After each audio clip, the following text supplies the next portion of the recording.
Muy buen día, amada iglesia, que el Señor me les bendiga a todos en este día. Hoy estaremos tratando un tema muy específico para este día miércoles. Que el Señor me los guarde a todos y como ustedes pueden ver, hoy me he armado con unos varones aquí que están en disposición para poner la palabra de Dios y poner el nombre del Señor por lo más alto. Gracias les quiero dar a todos ustedes. Está Urbanski, Pedro, y está Gabriel acá con nosotros. Hoy día vamos a tratar de llevar a cabo un estudio con un poco más de interactividad. Así es de que para empezar, yo les pido que nos acompañen en oración. Vamos a orar y entonces entraremos en el tema. Oramos. Padre, en esta hora estamos orando, Padre Santo, para que estas palabras que han de salir de cada uno de sus siervos, oh mi Dios, que puedan llegar, oh Señor, a la mente y al corazón de su pueblo, que puedan ministrar y levantar, Señor, a su iglesia, Señor. Queremos, mi Dios, poner su nombre en alto y bendecir a su pueblo en todos los aspectos que en esta noche lo podamos hacer. Padre, sabemos que usted está con nosotros y pedimos, oh mi Dios, su dirección en todo, en el nombre de Cristo Jesús. Amén. Bueno, hoy el tema que vamos a estar tratando va a ser el tema específicamente, el tema del carácter del cristiano, el carácter del creyente. Vamos a estar utilizando varios pasajes bíblicos, pero entre los pasajes bíblicos que vamos a utilizar se encuentra Gálatas en el capítulo 5, versos específicos 22 y 23, se encuentra también Efesios 4, 17, 32, y usted va a estar escuchando algunos textos acá que entendemos que van a ser de gran bendición para todos ustedes. Así es de que vamos primeramente a la introducción, y yo quiero dar paso para que mi hermano y doctor Urbanski Fernández nos comience ya a trabajar esta parte de la introducción. Urbanski, danos la introducción, por favor. Gracias, Pastor Mario. Gracias, mis hermanos, por permitirme y darme esta oportunidad de reflexionar junto a ustedes de este tema tan importante en la vida de cada uno de nosotros. Yo pienso que cuando de la vida práctica del cristiano se trata, el énfasis a lo largo de toda la Escritura es el desarrollo del carácter de los santos. Dios es santo, su pueblo es santo, sus hijos es santo, y desde el primer momento que somos salvos por Dios, comenzamos un proceso de santificación.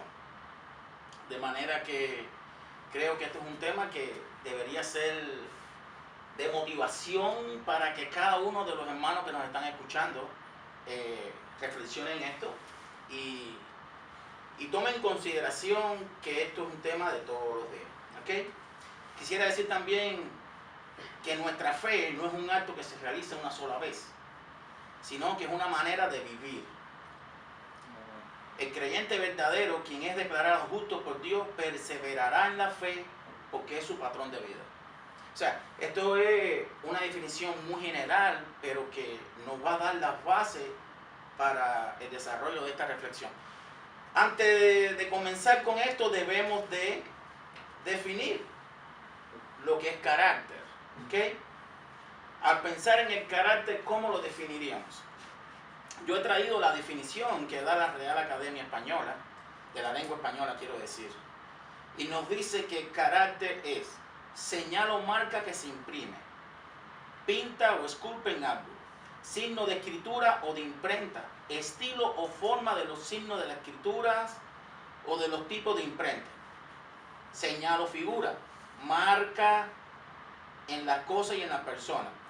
Pero me quedo con esta, que es de las últimas que da la Real Academia de la Lengua Española. Conjunto de cualidades por circunstancias propias de una cosa, de una persona o de un grupo de personas, que la distingue por su modo de ser o de obrar. ¿La distingue de quién? De los demás.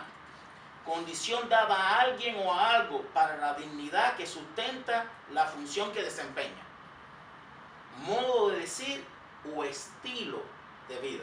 O sea que esa última parte que da la Real Academia de la Lengua Española me gusta mucho. Por supuesto que existen otras definiciones que podemos encontrar en Google conjunto de cualidades físicas, mentales y afectivas que condicionan la conducta de cada individuo. Esa me gusta también. Otra dice, rasgos y cualidades que indican la naturaleza propia de una persona. Esa me gusta también, sobre todo cuando habla de la naturaleza de una persona. Y ahí entonces me pregunto, ¿cuándo comienza el proceso de formación del carácter en una persona? Nosotros estamos tratando hoy el carácter del cristiano, de manera que tenemos que tener claro que existe el carácter de aquella persona que no es cristiana, ¿verdad que sí? Aquella persona que no es cristiana, la definición como concepto, conceptual del carácter es esta que acabamos de leer, pero comienza con el nacimiento. Y es significativo esto porque justamente en nosotros los cristianos, la formación del carácter del cristiano comienza también con un nacimiento. Con la diferencia es que para aquel que no es cristiano es con el nacimiento físico, pero para nosotros los cristianos es con el nacimiento espiritual, con nuestro nuevo nacimiento. ¿Ok? Jesús lo llamó así, lo definió así, debes nacer de nuevo. ¿Ok? Pero existen otros puntos comunes. Por ejemplo, tanto el creyente, el cristiano, como el no creyente, en su nacimiento no colabora. No hacen nada. Nosotros no colaboramos, nosotros no hacemos nada para nacer físicamente, pero no hacemos nada para nacer espiritualmente. Porque el nacimiento espiritual es una decisión divina. La soberanía de Dios es quien ejecuta el proceso de salvación de nuestra vida cristiana. Es Dios quien nos salva, tan simple como eso. Y el último punto común es en cuanto a en la formación del carácter, los patrones de conducta y aquel que imitamos. Tanto en el mundo como en la vida cristiana tenemos patrones a imitar. En el mundo imitamos patrones, sustentados por esos patrones que la sociedad establece, que el mundo que conocemos establece. ¿Ok? El poder, la influencia, el dinero, el deseo de alcanzar cosas, en otras palabras lo definen como el éxito de la persona. En los cristianos, nuestro patrón es Cristo. Entonces, yo quisiera que mis hermanos empezaran su intervención a punto de partida de este punto, que es donde comienza la formación del carácter, que es con la salvación. ¿Ok? De manera que, mis hermanos, aquí comienza nuestro debate. Quiero también mencionar lo siguiente. Ya alguien dijo que el carácter es lo que hacemos cuando nadie nos ve. Carácter es lo que verdaderamente somos, no la apariencia externa, sino la realidad interna. Es la expresión de nuestras acciones, no de nuestra mente. Podemos tener ideas buenísimas, fantásticas, pero acciones equivocadas. Nuestro carácter no son las buenas ideas o las buenas intenciones, sino es la realidad de nuestras acciones. Gabriel. Me gustaría compartir un proverbio para darle pie a lo que el pastor está compartiendo. El proverbio 27:19, amado hermano, dice: como el agua refleja el rostro, así el corazón del hombre refleja al hombre. Así que es interesante porque cuando nosotros nos vemos en el espejo, en nuestra soledad, en nuestra comunión con el Señor va a resaltar esas cosas que todavía nuestro carácter amerita que sea regenerado o transformado. Y ahí pudiéramos hablar, que lo haremos un poquito más adelante, lo que sería nuestra responsabilidad como hijos del Señor y como personas regeneradas en cuanto a la santificación del Espíritu Santo en nuestra vida. Y eso pues continuaremos tocándolo un poquito más adelante.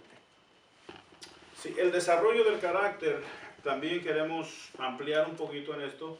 El desarrollo del carácter también tiene que ver con un trabajo doble, un trabajo que le pertenece al Espíritu Santo de Dios, ¿okay? Pero un trabajo que usted también tiene que realizar. Quiere decir que las acciones que usted pone en práctica van a estar hablando de un patrón de conducta suyo, y obviamente esas acciones van a reflejar su carácter. Pedro Pablo, ¿qué nos puedes decir al respecto? Sí, bueno, gracias a Dios por esta oportunidad y así, Pero en este caso nos estamos refiriendo propiamente a la persona, y yo quiero centralizar mis palabras al tipo de personas que identifican cada país. Por ejemplo, el carácter del cubano, el carácter del mexicano, el carácter de boricua. Aquí tenemos boricua, mexicano, son caracteres diferentes. Ahora, ¿por qué está delimitado? ¿Por qué está definido? ¿Por qué está influenciado el carácter de cada uno? Porque no somos iguales.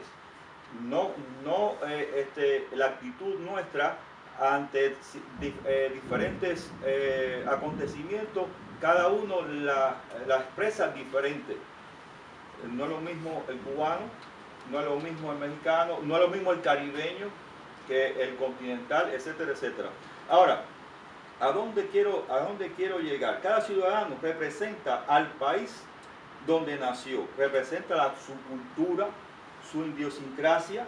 Por lo tanto, su carácter va a estar influenciado y determinado por el medio en que éste vive. Si vive en Puerto Rico, va a estar influenciado por la cultura de Puerto Rico. Si es cubano, va a estar influenciado por la cultura de Cuba, y así sucesivamente el país que podamos mencionar. El carácter no es algo que tenemos de una vez y para siempre, es decir, el carácter se modifica. Ahora, para el cristiano, ¿cuál es y dónde se fundamenta el carácter del cristiano?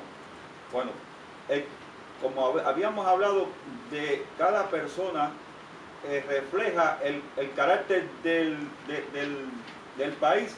El cristiano refleja el carácter del reino de Dios. Y partiendo de lo que decía Lubanski, ¿cuál es la situación? Nacer. ¿Cuál es la situación? ¿Cuál es la condición para ser ciudadano de un país? Nacer.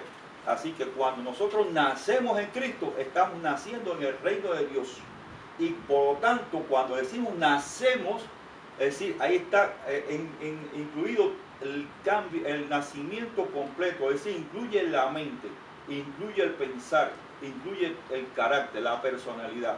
El carácter define la personalidad. Decía hace un ratico hermano pastor, que es el esqueleto de la personalidad, es el carácter. A diferencia de otro país, de los países, por ejemplo, cada país tiene un presidente, pero los ciudadanos no absorben el modo de vida del presidente. A nadie le importa cómo vive, cómo camina, cómo se expresa nuestro presidente. Pero en el caso del ciudadano del reino de Dios, desea vivir como el rey, como Jesús. Nuestro carácter está influenciado por nuestro rey, está influenciado por nuestro Señor. Nosotros estamos atentos, vivimos tratando de imitar, de vivir esa vida en nosotros. Como ciudadanos del reino de Dios, vivimos cada día para agradarle a Él. Entonces ahí tiene parte de la exposición de cada quien.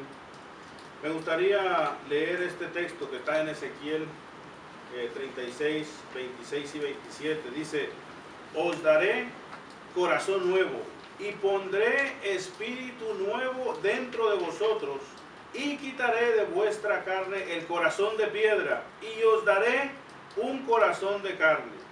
27. Y pondré dentro de vosotros mi espíritu, y haré que andéis en mis estatutos y guardes mis preceptos y los pongas por obra.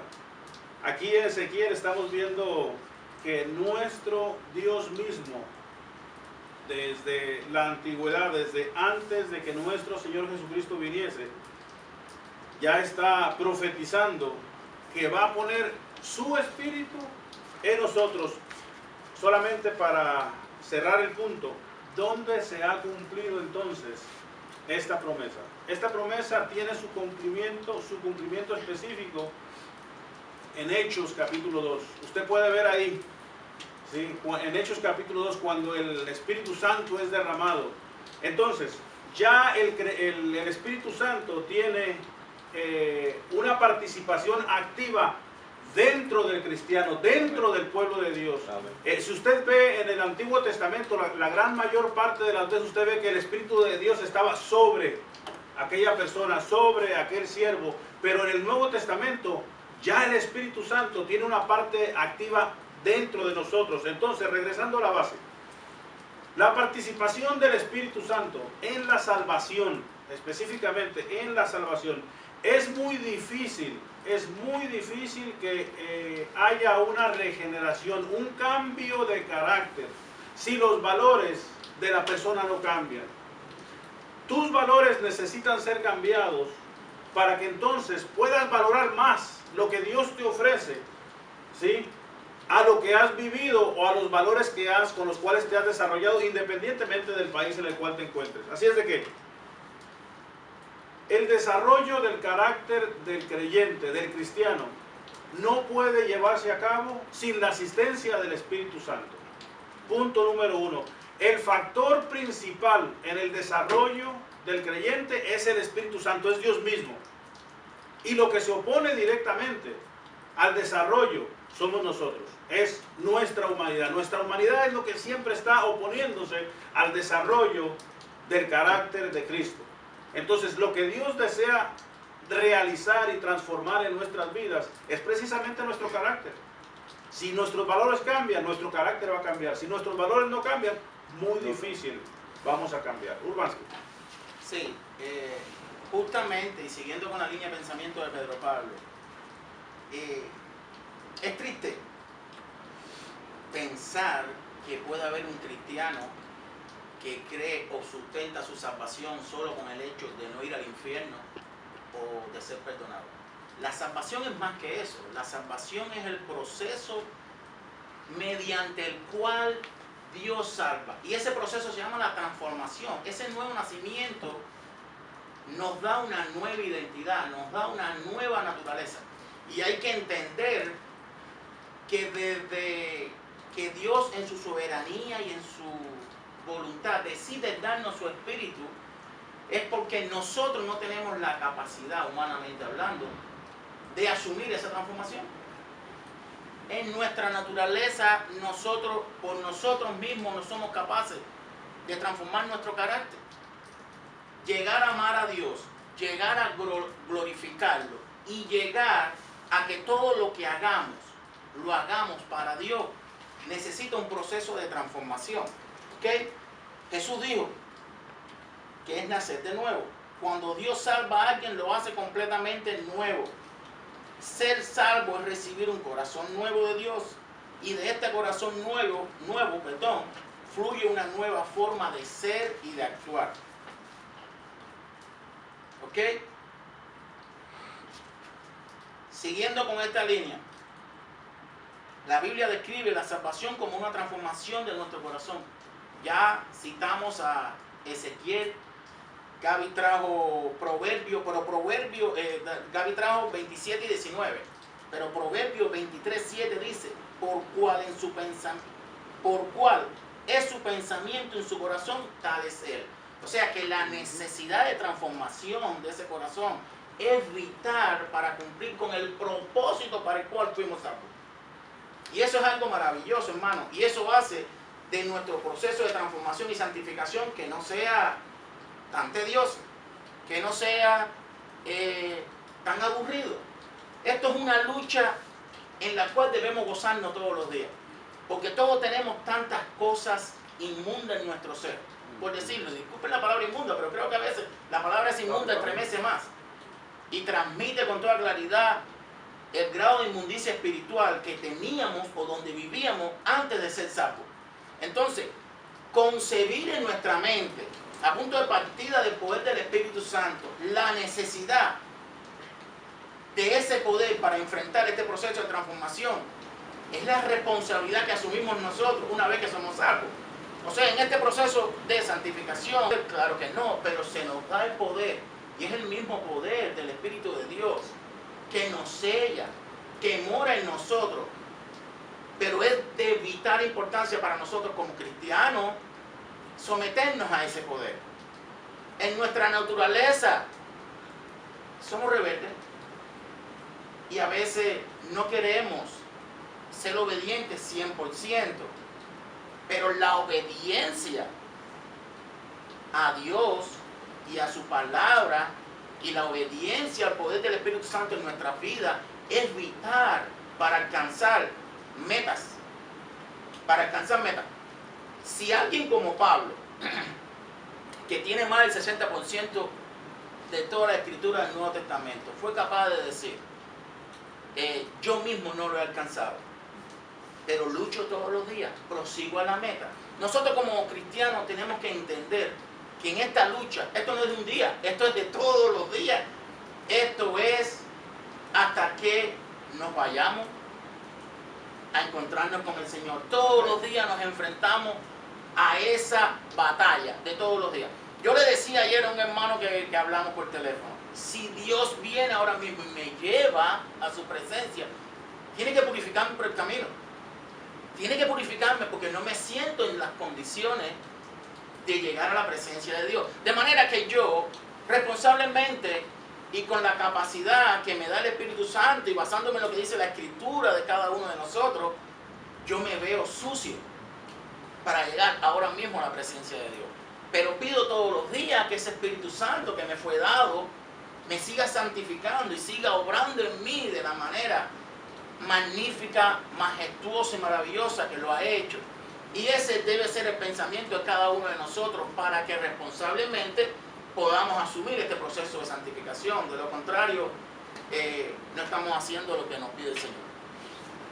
Me gustaría también, gracias Urbanski, gracias. Y la verdad que el comentario que haces es un comentario muy apropiado y da señales de ese caminar hacia la madurez. Cuando reconocemos nuestro nivel con el nivel santo de nuestro Señor, nos damos cuenta entonces lo mucho que nos falta en el camino. Y cada día, solamente con la asistencia del Santo Espíritu del Señor, podemos seguir adelante. Me gustaría también dejarles saber de que nuestro Dios había preparado ya de antemano, este proceso de santificación, este proceso de transformación de carácter del cristiano, para que fuese llevado a cabo con el blanco, con la meta de nuestro Señor Jesucristo. Veamos lo que dice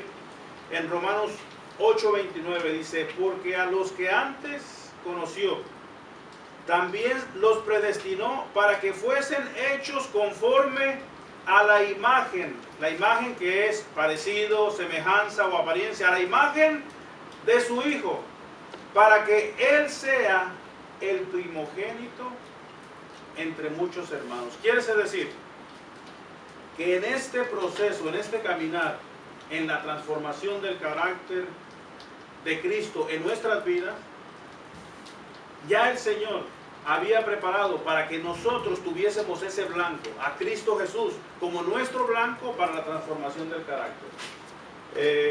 Gabriel. Pudiéramos entonces entender la urgencia y cómo Jesús afirma que es necesario que Él se vaya para que entonces nos visite el Consolador, que es quien nos va a asistir en este proceso de la santificación de nuestra vida.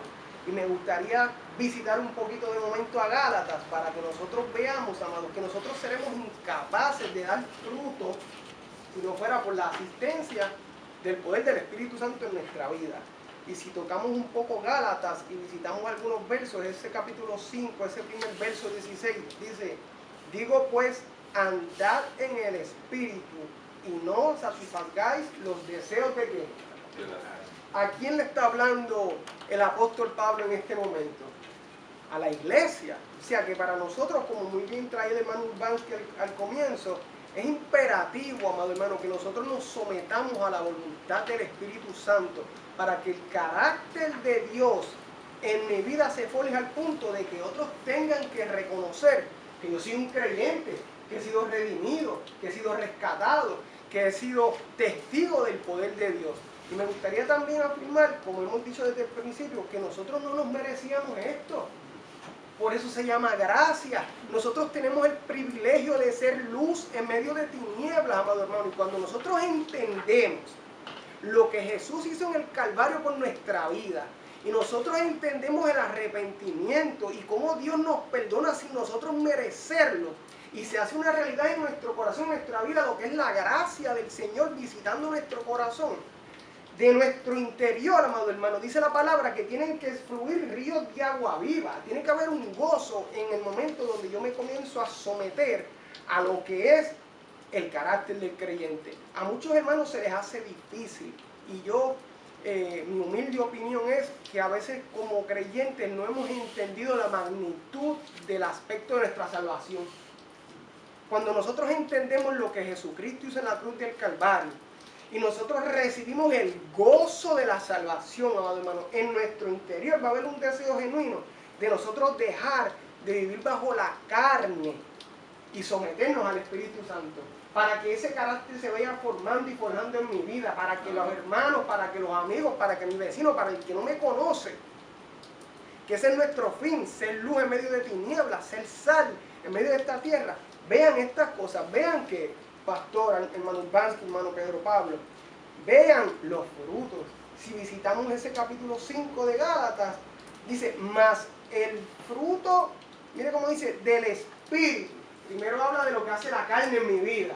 La carne me impide acercarme al Señor, la carne me recuerda que yo soy indigno, que yo no me merecía que Jesucristo me salvara. La carne está oprimiéndome continuamente, diciéndome que no es importante sumergirme en la palabra del Señor, diciéndome que el carácter del Señor no es importante para mi vida, diciéndome que realmente yo no necesito acercarme a la palabra. Pero el Espíritu Santo es quien nos motiva y nos insta y nos dice, el fruto del Espíritu es amor, gozo, paz, paciencia, benignidad, bondad, fe, mansedumbre, templanza. Y mire lo que dice la palabra, contra tales cosas no hay ley.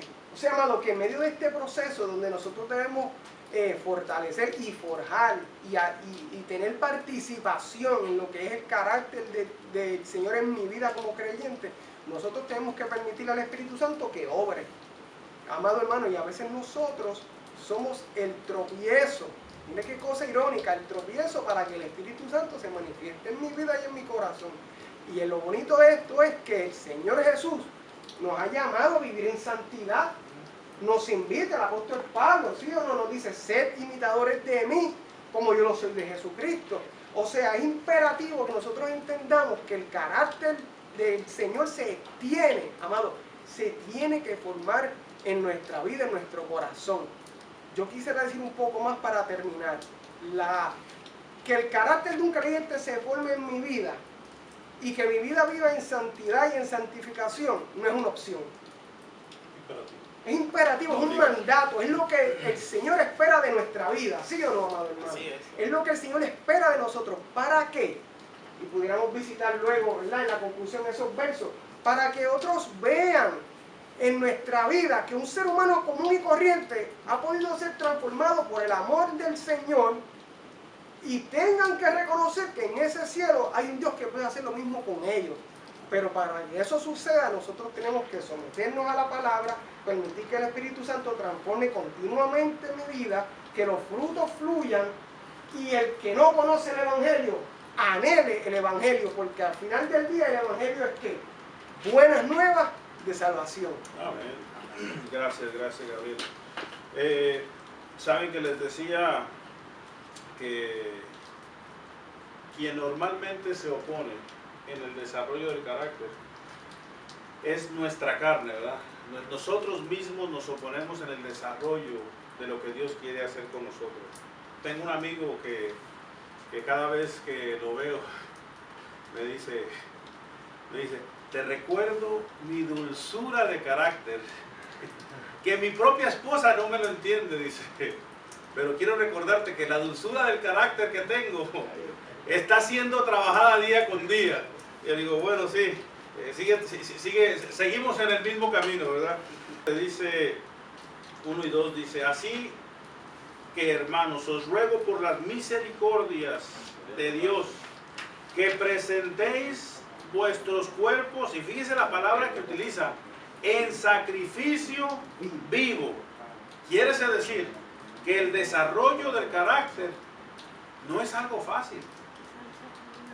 En sacrificio vivo, hay que hacer ese esfuerzo para que el Espíritu Santo venga entonces a moldear nuestra vida y nuestro carácter. Hay veces también que experiencias en nuestra propia vida, ya sea en el desarrollo, en nuestra cultura, con nuestra familia o con personas, a veces que ha habido ciertas experiencias que nos han marcado y a veces han dejado como unos rasgos de amargura en nuestro carácter. Todo eso el Señor lo trabaja cuando obviamente le permitimos. Dice, no os conforméis. El verso 2 en Romanos 12 dice, no os conforméis a este siglo, sino transformaos por medio de la renovación de vuestro entendimiento. O sea, entendiendo que el Espíritu Santo ya está dentro nuestro, entonces entendemos que podemos entonces ser transformados por medio de la renovación del entendimiento que hay en nosotros, para que comprobéis cuál sea la buena voluntad de Dios, agradable y perfecta. Pedro. Sí, es interesante porque hay entendimiento, significa mente, y no es en otro lugar donde se desarrolla o se libra, se gana las batallas de cristianos, sino es en la mente. En la mente.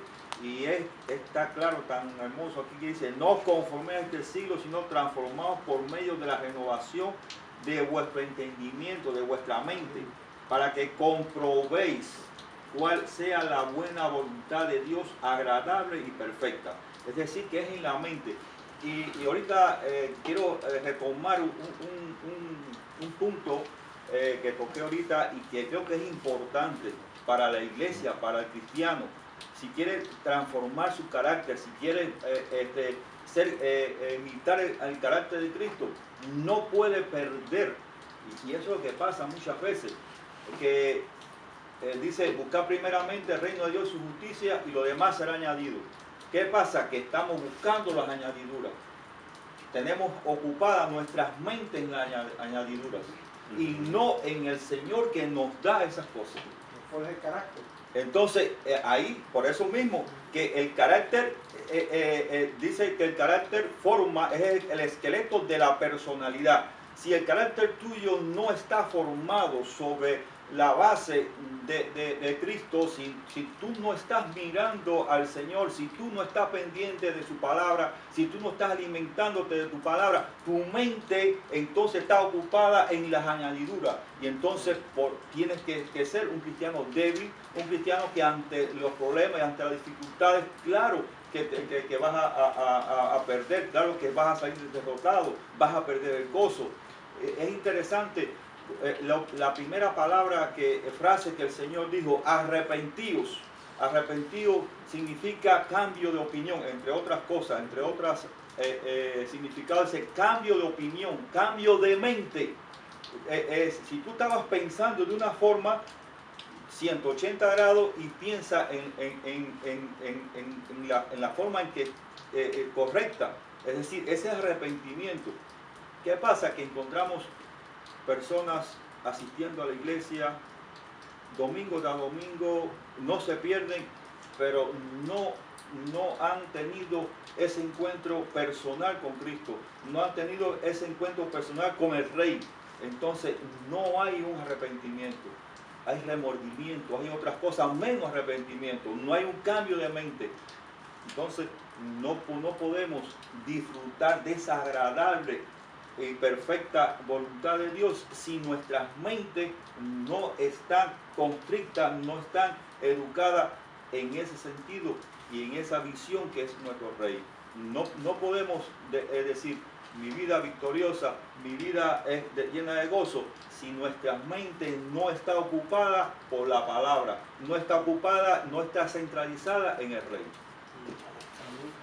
Para ir concluyendo en cuanto al tema, gracias Pedro, obviamente si no has nacido en Cristo, no eres parte del reino de Cristo. Amén. ¿Sí? Y toda aquella persona que ha nacido en Cristo a través del Santo Espíritu forma parte del reino y tiene responsabilidades, ¿sí? Y tiene unas normas de vida diferentes que a través que uno va caminando en Cristo, cada vez se va concientizando más y va aprendiendo más al respecto. Entonces vamos a ir. Discúlpame, a eso mismo. Y muchas veces encontramos hermanos, sí, que tienen un nacimiento genuino, pero ¿por qué no disfrutan más de la vida del Señor? Porque se pierden en la añadidura, no van directamente al Señor. En vez de buscar las cosas del reino, buscan las añadiduras. Busca las añadiduras. Ok, gracias Pablo. Vamos entonces a ir concluyendo ya con la parte del tema, ¿verdad? De lo que es el carácter y la formación del carácter. Voy a pedir a Urbanski que entonces vaya también ya ayudándonos para ir concluyendo. Cada quien va a ir dando una parte en la conclusión. Sí, agregar acá, nosotros hemos hablado de la necesidad de la regeneración del corazón, pero decir que cuando hablamos de corazón, cuando la palabra nos menciona corazón en este proceso de transformación, se está refiriendo directamente a la mente. Pero en mí, yo cuando comenzaba a estudiar la palabra, yo siempre me decía, bueno, ¿y por qué no decir la mente? ¿Por qué no decir el entendimiento? ¿Por qué no decir el cerebro? Y siempre iban al corazón. Y yo me hice un análisis y yo dije, el corazón es un órgano vital. Es un órgano vital y casi nunca, desde el punto de vista médico, se estudia como órgano aislado, sino se estudia conjuntamente con el sistema cardiocirculatorio respiratorio, porque es tan vital que está relacionado con todo. El corazón es capaz de llevar vida. La palabra dice que la vida está en la sangre. ¿Y qué es lo que hace el corazón? Lleva la sangre a todas las células, lleva la sangre a todos los órganos, de manera que está llevando la vida allí a todas las células del cuerpo. De tan vital es el corazón. Pero vital para el cristiano es la transformación de la mente. Vital para el cristiano es el crecimiento espiritual. Y yo entiendo que la palabra también dice que una vez que somos salvos, están hablando de esa tierra fértil. Están hablando allí donde cayó la semilla y germinó. Y que el fruto puede ser del 30, del 60 o el 100 por uno. Pero lo que no podemos conformarnos es que quedarnos en un 30. O ni siquiera a veces llegar al 30, quedarnos en un 20. No podemos conformarnos. Debemos mostrar toda la humildad posible, toda la humildad que demanda el mismo Señor de nosotros, para que se manifieste en nosotros con toda su magnificencia. Pero debemos tratar de crecer en el Señor. Debemos tratar y proponernos en nuestro corazón de crecer en el Señor. Primera de Juan 2:6 dice, está diciendo, el que dice que permanece en Él debe andar como Él anduvo. Tan simple como eso. El mensaje de esta nueva identidad es, eres nuevo, eres perdonado, amado y aceptado. Ahora pórtate como una persona nueva. ¿Entiendes?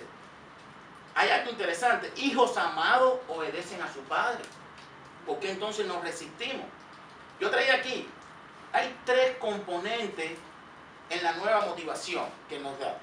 Una es que eres nuevo. Hay que entender que nacimos de nuevo. Otra es que nuevas personas viven diferente. No podemos decir que hemos nacido de nuevo y seguir viviendo como vivíamos antes. Eso es imposible. Creo que eso no es congruente. Y lo otro es que Dios llena a sus hijos con el poder para obedecer. Nosotros tenemos que entender que no podemos limitarnos porque tenemos el poder del Espíritu Santo, hermano. Él es el que perfecciona. Entendemos incluso que en el cuerpo de Cristo, o sea, en la iglesia, cada uno tenemos funciones, cada uno somos miembros de ese cuerpo. Y que cuando yo decía del 30, del 60% en cuanto a los frutos que debe dar ese hijo regenerado, entiendo que también Dios, obrando a través de su Espíritu Santo, obra diferente en cada uno de nosotros. Lo que sí puedo yo decir absolutamente es que obra en todo el mundo. No podemos decir que obra en uno y no obra en otro. Aquel que ha nacido de nuevo, aquel que ha sido salvado, a ese se le dio el Espíritu de Dios. Y ese tiempo de crecer espiritualmente. Y el Espíritu Santo, al ritmo de cada persona, pues obrará ese crecimiento. Y la santificación de esa persona, bueno, de ese y de todo es toda la vida, pero los frutos de esa persona se verán en mayor o en menor medida según es la soberanía de Dios en cada uno de nosotros. Todos nosotros no tenemos el mismo propósito en el reino de Dios. Todos vamos a ser salvos, claro que todos vamos a ser salvos, pero todos tenemos funciones diferentes. De manera que ese crecimiento en cada uno de nosotros es diferente. Y mi punto de vista, para definir ya este pensamiento que traigo, es que independientemente del nivel de crecimiento espiritual, lo que sí debemos mostrar es crecimiento. No podemos quedarnos achantados buscando las añadiduras, si no miramos hacia arriba, si no buscamos del Señor todo el tiempo, todo el tiempo. Todo el tiempo significa todos los días. La palabra dice a tiempo y fuera de tiempo, que es lo mismo decir todo el tiempo. Hay otra cosa más antes de irme, es que, hermanos, y esto también es importante, si nosotros no entendemos que nosotros dentro del cuerpo, que es la iglesia, tenemos una responsabilidad a desempeñar, una misión a cumplir, y que esa motivación la pone el Espíritu Santo en cada uno de nosotros, pues nunca vamos a ver la necesidad de crecimiento. Y no hay crecimiento si no se establece una disciplina espiritual en cada uno de nosotros. No hay crecimiento si no se abre la Biblia.